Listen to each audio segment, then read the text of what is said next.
Right, in the previous class, we saw the schema RFC 1918 and the classifications of IP address. All those arrangements were to use the address uh, without wasting and to save some IP address. Just 32-bit is not sufficient enough to provide IP address to the entire world. To manage with 32-bit for the whole world, the private address got introduced.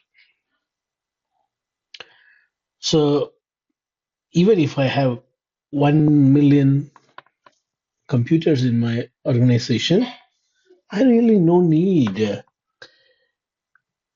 more than, let's say, 2 or 3 address to go online. Not needed. Just 2 or 3 address if I buy, that's enough. The public IP address. Now, we are in subnetting.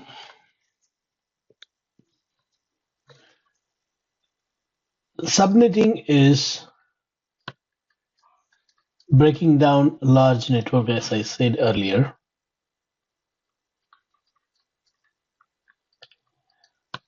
When you break down one big network into small network, what is the advantage? Advantage is you don't need to worry about new networks. You can have the own existing network and have multiple networks. I repeat.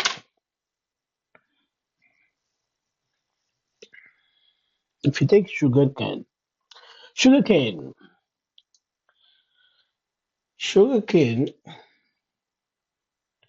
if you want more sugarcane, what you need to do is you need to cut it and plant it. Just one big sugarcane. Yeah. So if you want more sugarcane, whatever the sugarcane that you have, you should not eat it. Cut it, plant it, and wait for some time. Then you will have your own big sugarcanes. Likewise, if you want many networks with one network, I want many networks, but I have only one network. What I need to do, cut it, and it will become an individual network.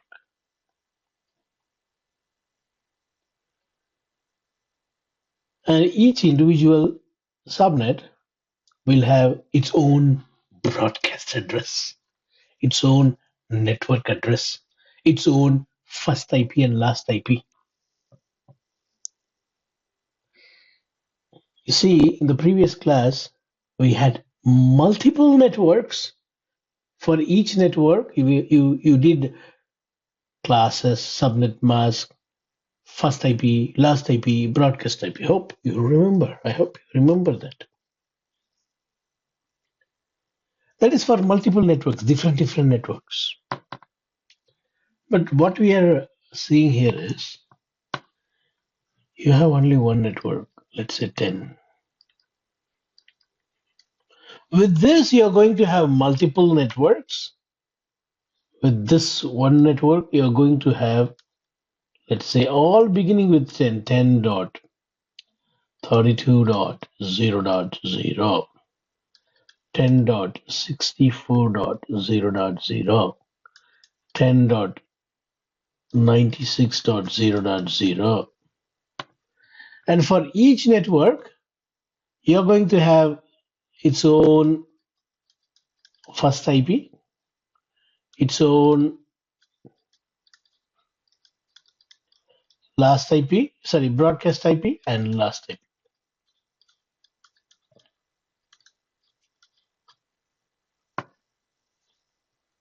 This is one network, first subnet. This is another subnet.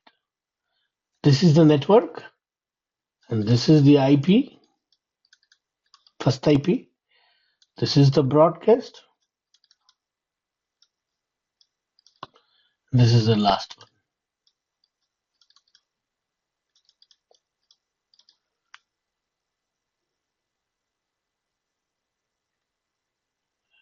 Now, even this portion is considered as what? Network. Earlier, only this portion is in class A, only this portion is network. Now you got the other octet. So the subnet mask cannot be the same. Earlier, the subnet mask is only 8-bit, 255000, isn't it? You can also write like this. But now the subnet mask cannot be 255000 because even this portion here, you have given a few bits for networking, which is what called a subnetting. So now after you subnet, the mask may be like this 255 or 224.0.0. You see? By default, only this. But now after subnetting, even the mask varies. Now, what you should have understood by now is subnetting is breaking down one network into multiple networks by giving some host bits to be considered as the network bit. Yeah. By default, this bit is a host bit here. But we have given few bits to be network bits. How do I know? When I see the mask, I can see that.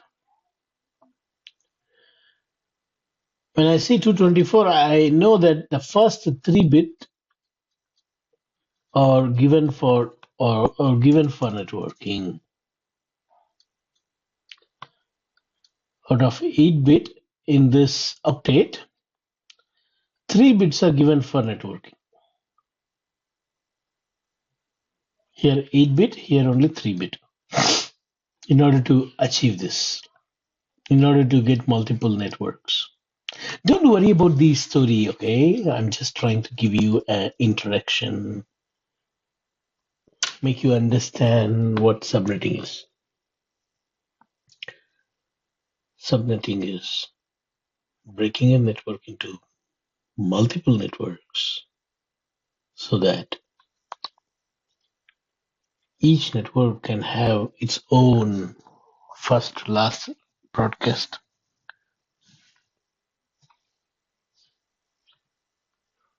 When I have a computer with this address,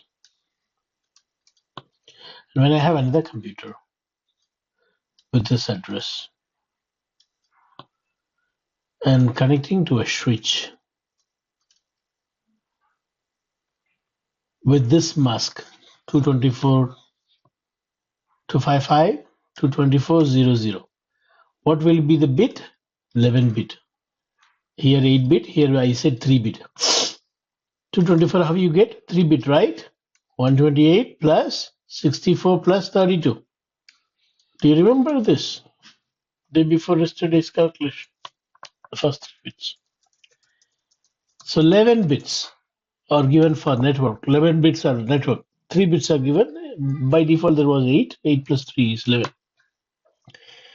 Now, when I put the right mask like 10.32.0.1, mask as 255.224.0.0, and here 10.64.0.1, 255.224.0.0. My question is, will A and B communicate or not? You have a switch here. Anyone can answer this.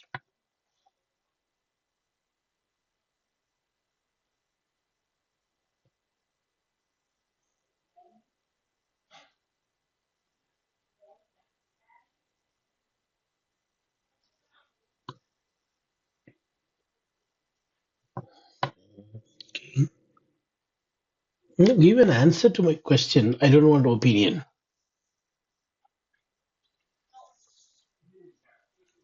Okay. Anyone else have got any other answer?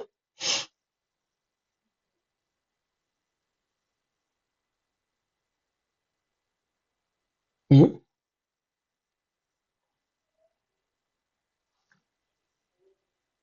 You also think no. Okay. Okay. Why? Because they are in two different network. If you are in two different network, all you need is a router here. So this clearly tells that you understood the matter. I appreciate. Now,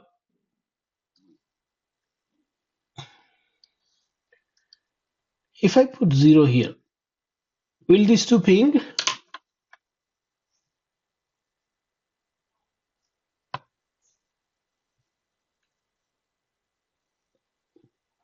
It's a switch.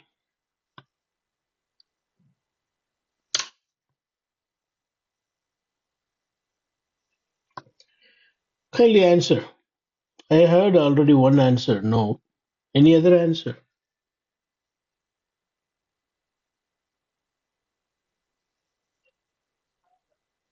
It will ping. Good. Why it will ping? Because this mask is no more here. This is only host. Only this is network. 10. Both are in 10 network. 10 network. In that 10 network, this is 3201, the host ID. This is 6401 host ID. Same network. It will ping. It will ping. Only when you put the correct mask here saying 224, that makes this 10.32 and 10.64. If you don't write this, it is only 10 network. It is not 10.64 network. If you don't write this, it is only 10 network. It is only 10 network. They will ping. With the help of switch, they will ping. But when you put this mask, it is not 10 dot network, it is 10.32 network, 10.64 network. They are two different network. Then you need router.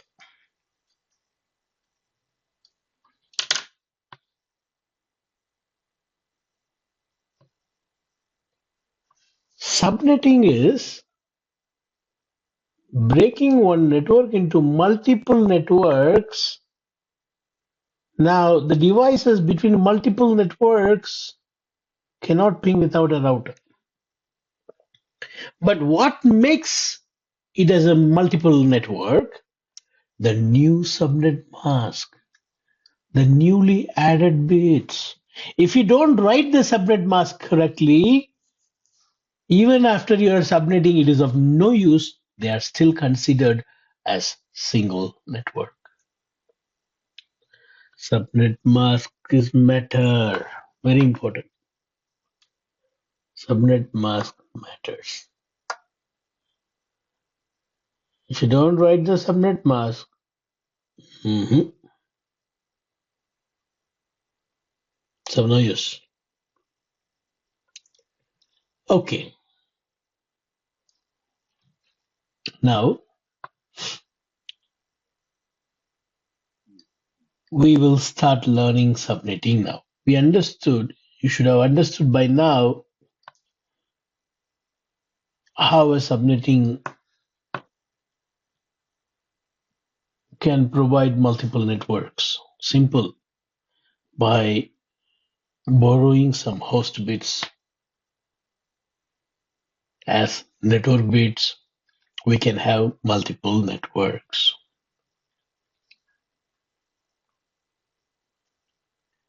By borrowing some host bit to be considered as a network bit, we can have multiple networks.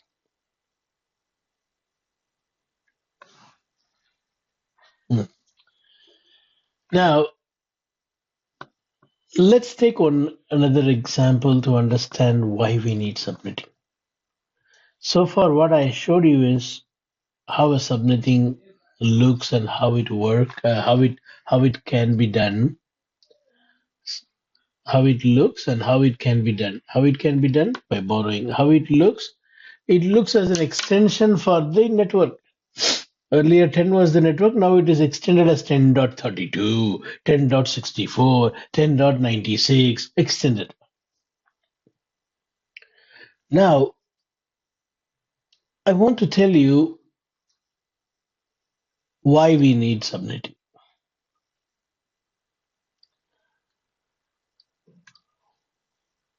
When it is one big office, you don't need subnetting. But when you put departments inside office, department 1, department 2,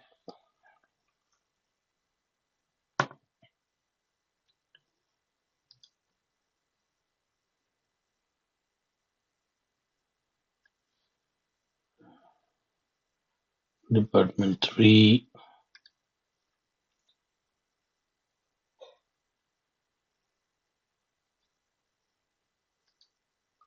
4 and 5.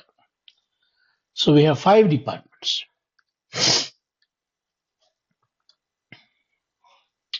When you have 5 departments, why you first of all break them into departments? It's one company. Why we need different departments? Because they have different role to perform. One day, if the director don't come, will a watchman go and sit in the director seat? No. Director has got one role to do. Watchman has got another role to do. They have their own job to do. So they are not same.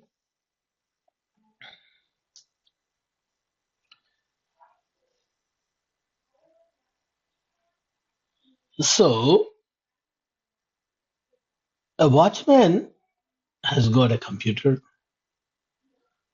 A watchman has got responsibility to check whether the guest is bringing a government ID, verify it. That watchman checks whether there is a mail regarding this guest who is trying to come inside the office, whether to allow him or not. The watchman will look for an ID card. He got a lot of responsibility.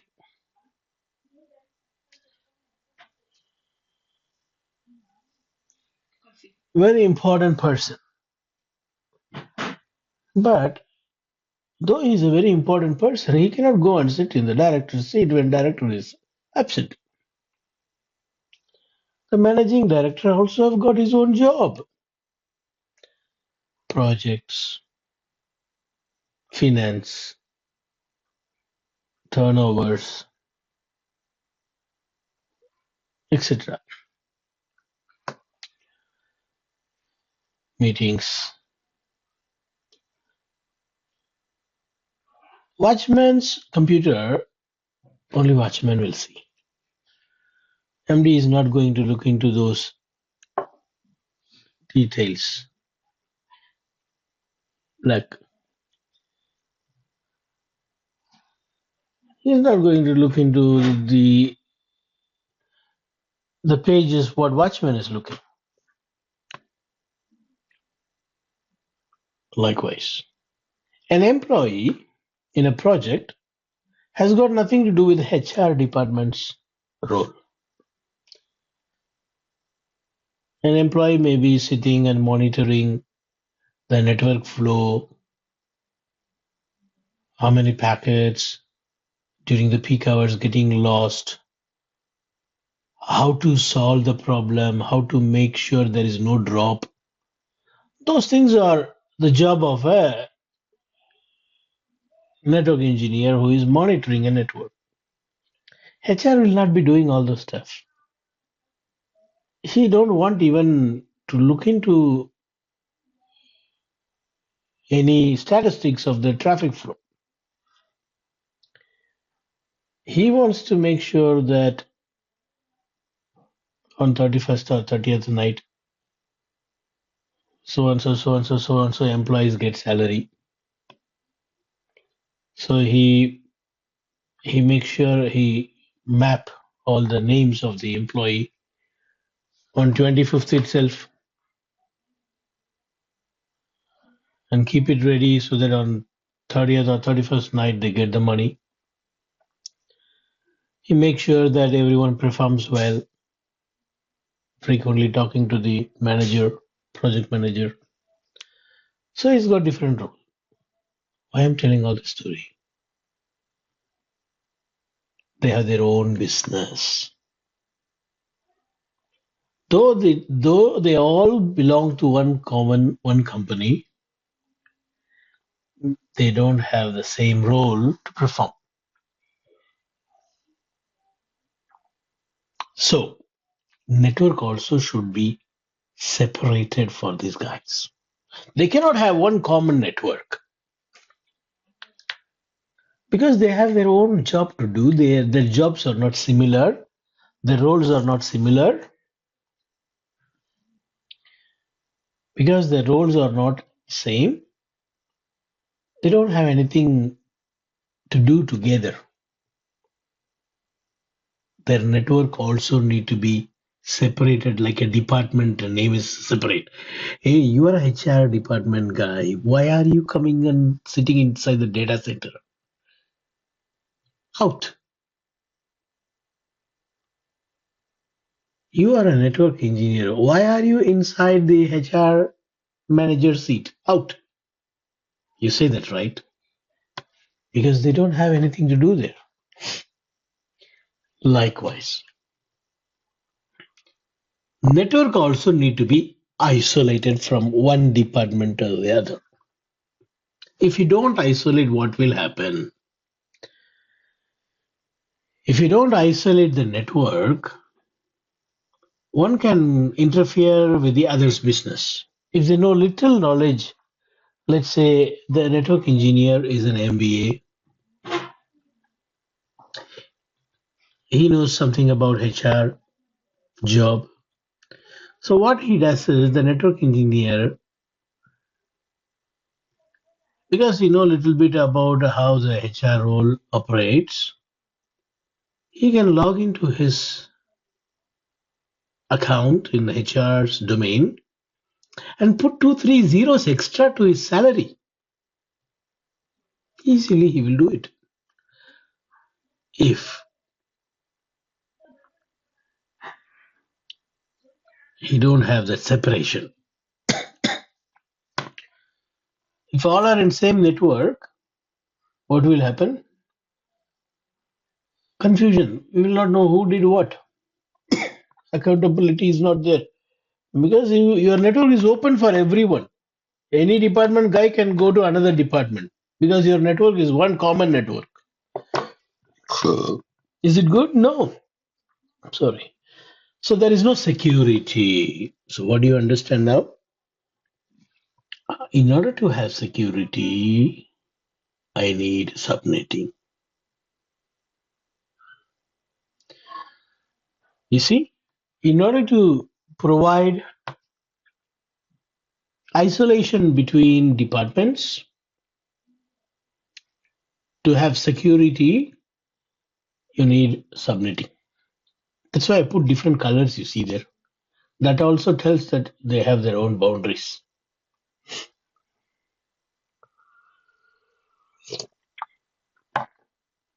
So next is when they have their own network, means what? They have their own broadcast domain.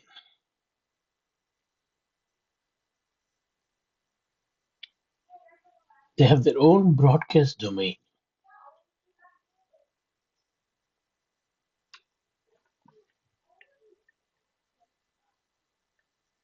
Yeah, they got their own broadcast domain.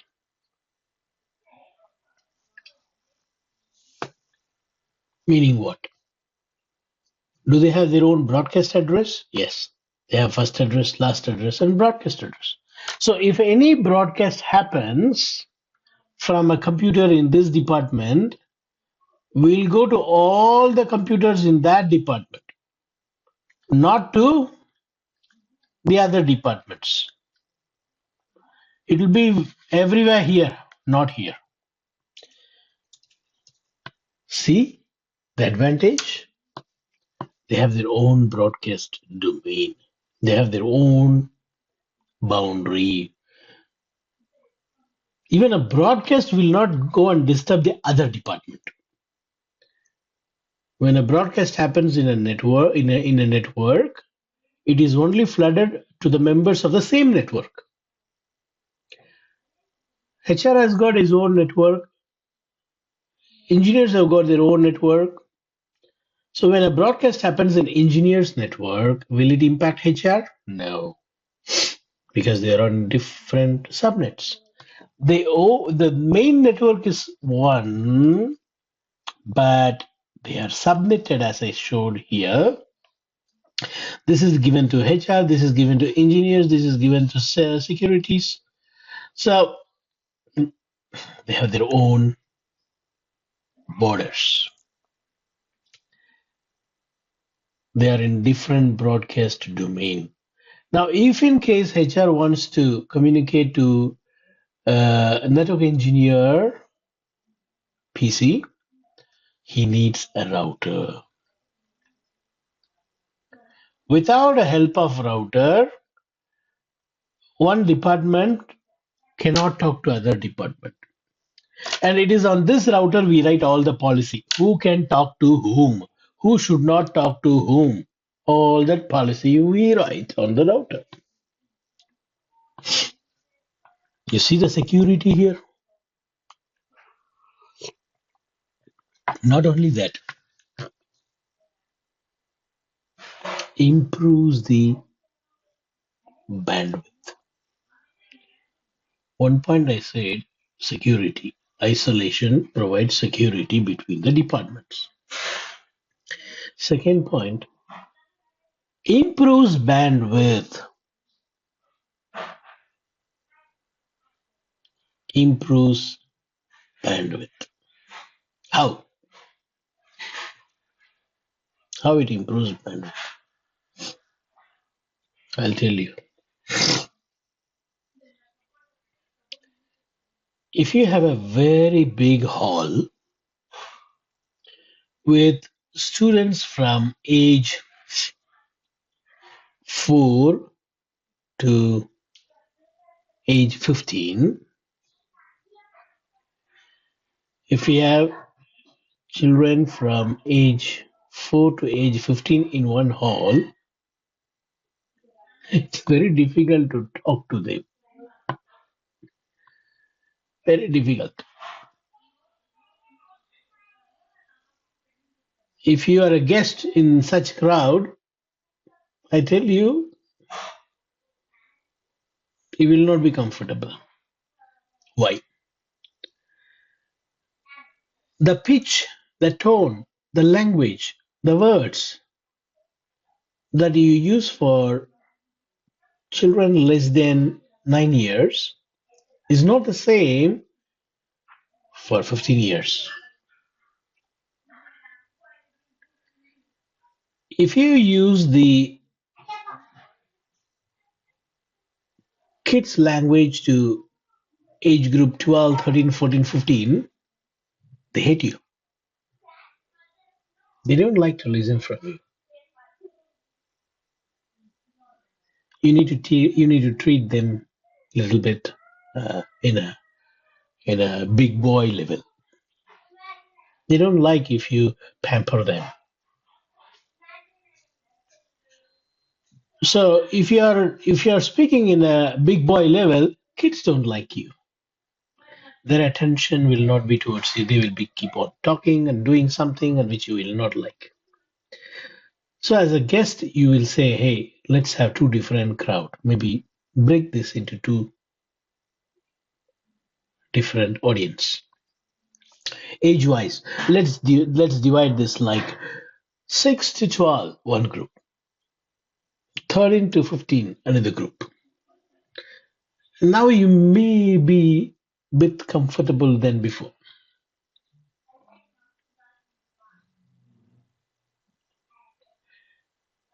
If you don't divide, what happens when you're talking to the kids?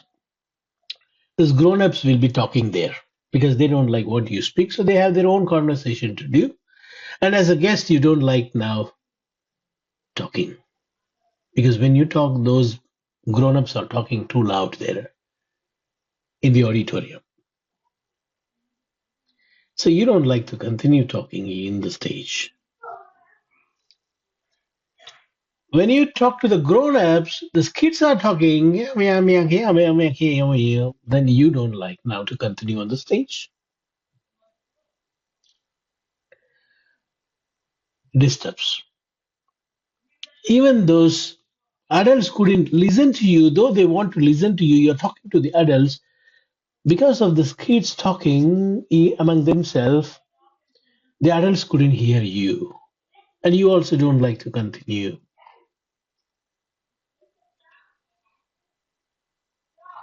So what you did, you put them in two different auditorium, or you had two different sessions. One for kids, another for adults. That improves the bandwidth. How? When you are talking to kids, those adults try to listen to you, but they understand it's not for them. Their bandwidths are wasted. They are trying to listen to you, but they understood that it's not for them. Their CPU is wasted. Their bandwidth is wasted. When you're talking to adults, the kids' bandwidth is wasted. They are trying to listen to you, but they don't understand anything of what you say. So they don't want to. As a result, their bandwidths and their CPUs, their brain work, everything is wasted. That's what happens here. How subnetting improves bandwidth? When you send a R packet, a broadcast packet, because it is not going to any other department, their bandwidths are not wasted.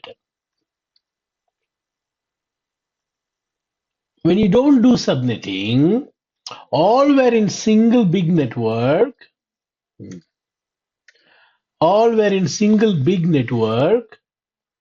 When a broadcast is sent only to HR, it was going to everyone, wasting their bandwidth, their CPU. They opened the packet, they understood it's not for me, they dropped it. Waste of bandwidth, waste of CPU. But after subnetting, you don't waste their bandwidth, you don't waste their CPU. In that way, you improve bandwidth. Subnetting improves bandwidth. That is why we have different classes in school, right? Otherwise, they can have every class in one common room and they can teach.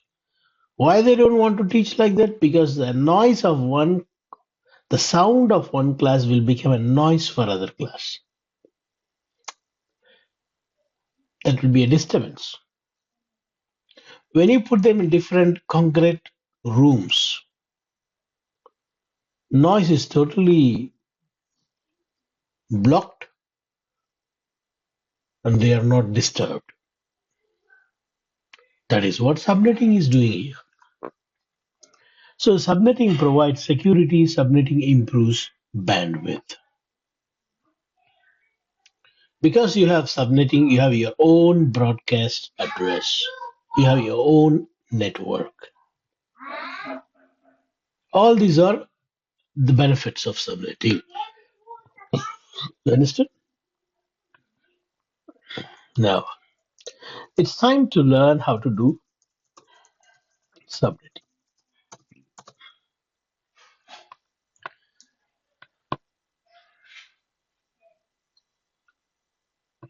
How many departments I have? 5. Let's make it as 7. 5 we will do later. Let's make it as 7 departments because for 5 and 7 subnetting is same. So I'm going to add another 2 department to this.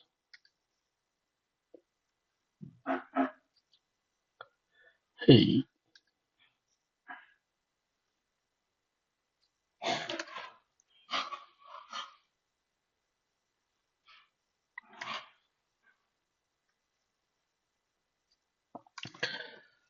3, 6, 7. Okay, you got 7 departments. No. For seven departments, how are we going to do subnetting?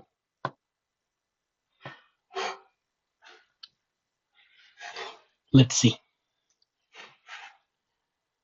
We just learned that apart from this 8-bit in here, we also need to give some bit from the host. By default, these are all host bits.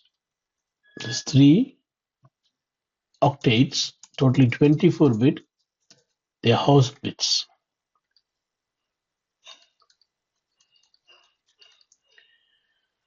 But we are now going to give some bits for network. In another way, you can say like this. For the sake of subnetting, we are going to borrow some host bits. We are going to borrow. Where should I borrow? Should I borrow in this octet or in this octet? It should be from left to right, meaning you should borrow here. When all these 8 bits are not enough, then you can borrow from here. Even after borrowing this, if it is not enough, then you can borrow from here. So it should grow from left to right. Don't forget. For subnetting, you have to borrow some bits. And to borrow, you need to borrow from left to right.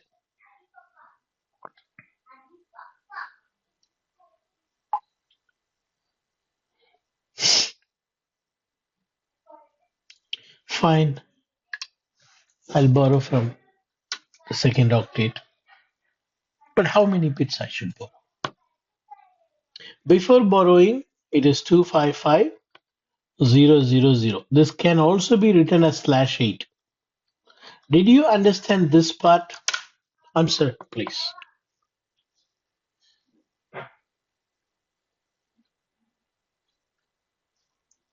That is why we put.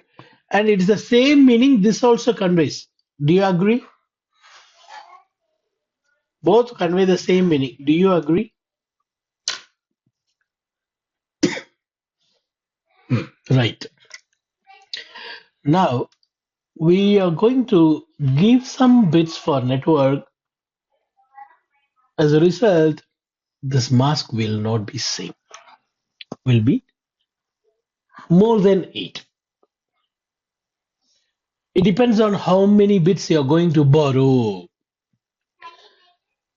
So that is what the question again we are asking. How many should I borrow? There are 7 departments. How many should I borrow?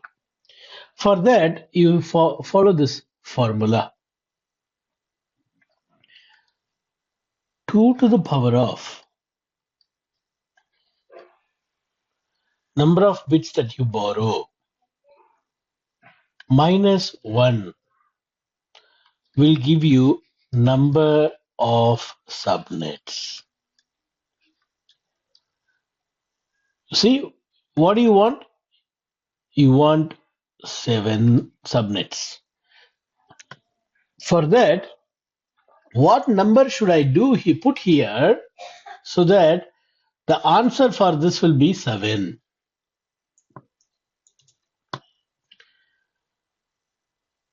8 minus 1 is 7, I know. Then what will give 8 here? If I put 2 to the power of 2 minus 1, will I get 8?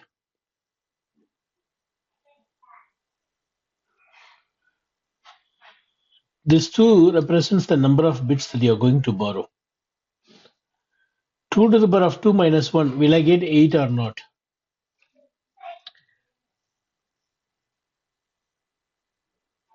No. Then what I should put to get 7 there? 2 power 3 will give me 8.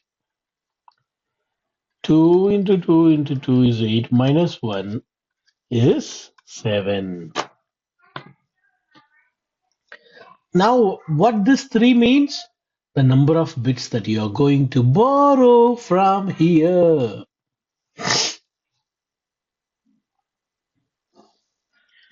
This is how you find how many bits I should borrow.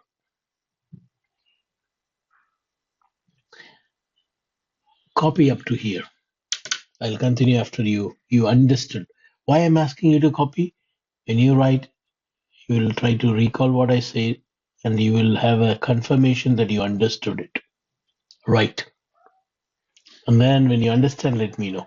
Now we learned how to decide number of bits to be borrowed. Let me remove this. And I'm going to write this 10 dot. These 3 bits, I told you, no, for network you should take from left to right. How many bits I have to take? 3 bits. And the balance 5 bit I'm not taking. All these blue ones are host. So here 5 bit is host, here the default 8. How many bits given for network? Only 3 bit. 3 bit. Here already 8 bit. For this 8 bit you already wrote 255. For this 3 bit, what is the value here? Murthy solunga. What is the value here? 128. What is the value here? Here 32. Now I need to add all this because that is how I got this 255, right? By adding all the 8 bits, I got 255. Now it is only 3 bit. I have to add all this. I get what? 224.0.0. This is what we get as a new subnet mask after subnetting.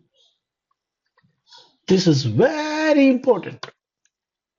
After doing subnetting, if you don't write the subnet mask, it is equal to no subnetting. That's equal to no subnetting. You have to write subnet mask correctly. So this is what we call as new subnet mask. This is not a default subnet mask. For class A, what is the default subnet mask? 255.0.0.0. But now, after subnetting, it is 255.224.0.0. See, this will not be same for all office. Here in this office, only 7 departments. So 224, only 3 bits you borrowed. If I have 15 departments, I would have borrowed more bits. And this would have become another number, not 224. Do you understand how we get this new subnet mask?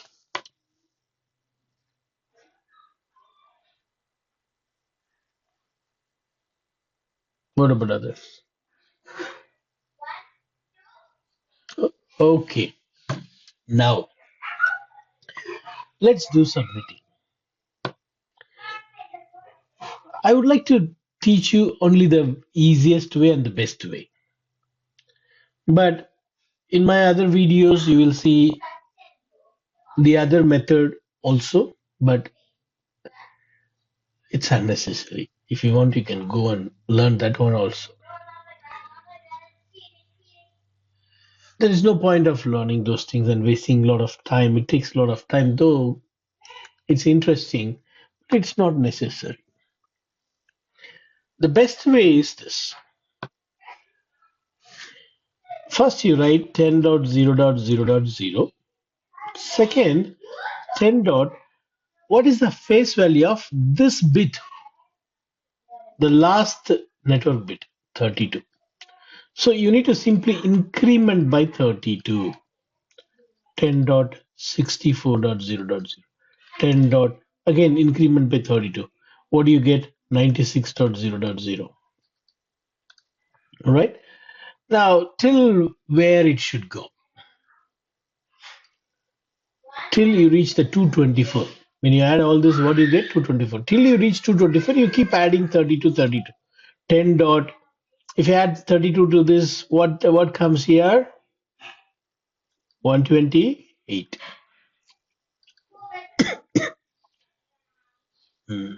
And then when you add 32 to this, what do you get? 160.0. Again, when you add 32, what do you get? 192.0.0. And now again, if you add 32, what do you get? Yeah, till you reach this 224, you increment by 32. How I got this number 32? Yes, 32 is the value of the last network bit that I have given. Start with 0, and to know what number I should increment, see the value of that last network bit. Did you understand this? Everyone, answer.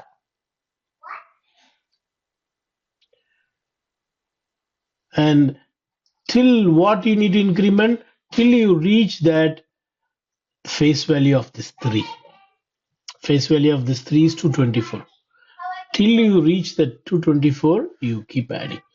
And don't use this last one. Never use it.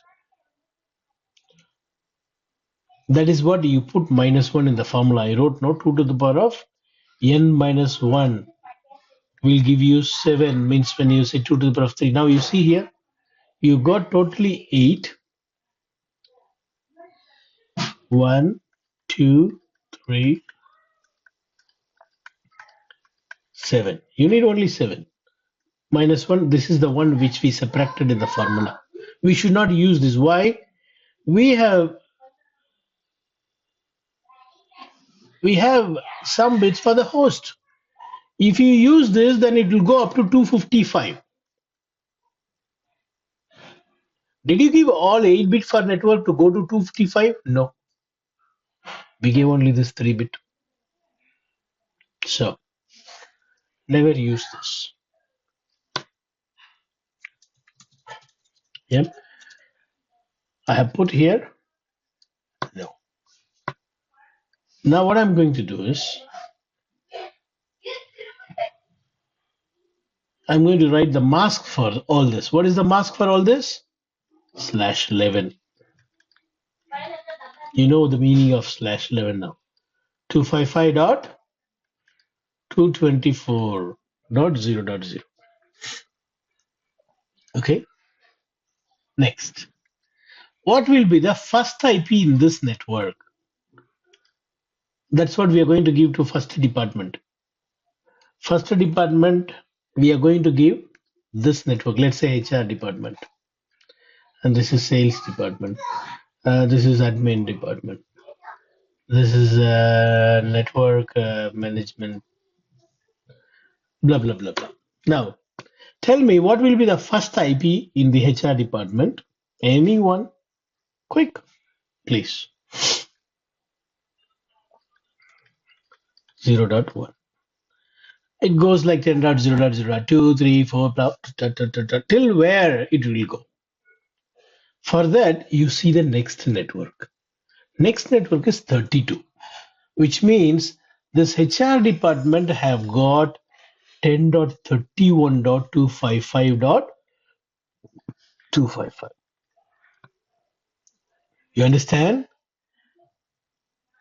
If next network is 32, the previous network will end with 31.255.255. If you add 1 to it, what you will get? 10.32.0.0, correct? If you just add 1, it will become 256. Do you have 256? No. So it will become 0 and it will go here. carrying that 1, and this will become 256. There is no 256, so you'll put 0 here and carry 1 here. It becomes 32. 1, if you add, it should be the next network. 1 bit less than the next network is the broadcast of the previous network. And now tell me someone, what is the last IP of this department? Hmm? Hmm. 254. Is this clear for other two? Please answer.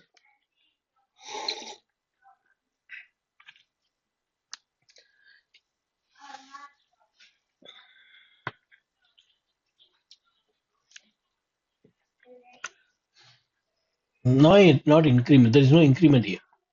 You see the next network, 1 less than that is the last of this one. And what will be the first IP of this? 10.32.0.1. Now, if this is the broadcast, you know what to do.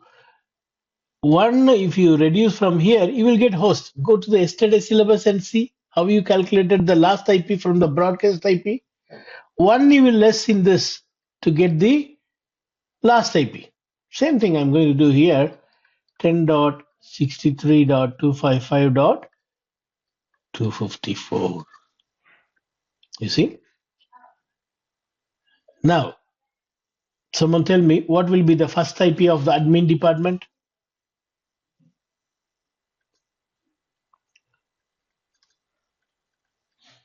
Very nice. What will be the broadcast of the admin department? Aha. 95.255.255. What will be the last IP?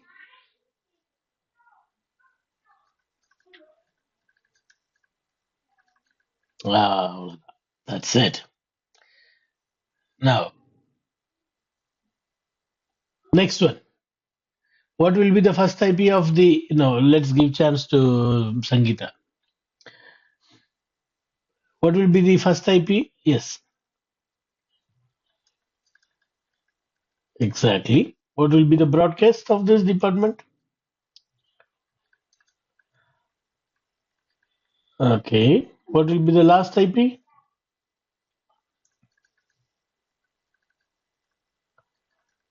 Very correct. See, sometime what you will do later, instead of reducing here 255 to 254, you will reduce here. Don't do that. That is because of confusion. Some people, what they do, they put 226 here. No. Here we are talking about the host. We are not talking about this is last host IP, first host IP. If you see the previous class, you will understand that we have only reduced here. Broadcast last, not here. Okay. So now what next I want from you is for the next subnet. Let's say the next subnet department name is front office. Tell me, front office, what will be the first IP? Anyone?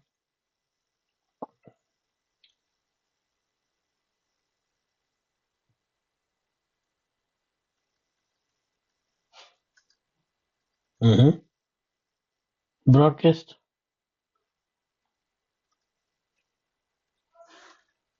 Exactly. Okay. Last. Huh?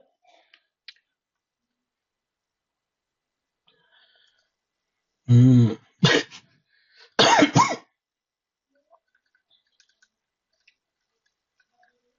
ம்.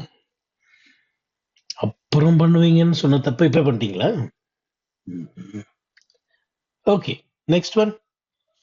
What will be the first IP? 10.160.0.1. All right. Okay. Tell me what is the broadcast? Exactly. What will be the last IP? Exactly. Now, you remember I asked you to write this and put wrong here like this. We are not going to use it. Then why did we write this? We wrote this so that we will not make mistake here. The broadcast of this is 10.223.255.255. Last is 10.223.255.254. The first is 10.192.0.1. That's it. So we have 7 department. For each department, you have their own department's own network. What is the network of admin group? Can someone tell what is the network of admin group? What is the network of admin group? 0/11. Very important. Include the mask. If you don't include the mask, it is as equal as no subnetting. Okay. So admin is 10.64.0.0/11. You have to mention the mask. Very important. All right. I do not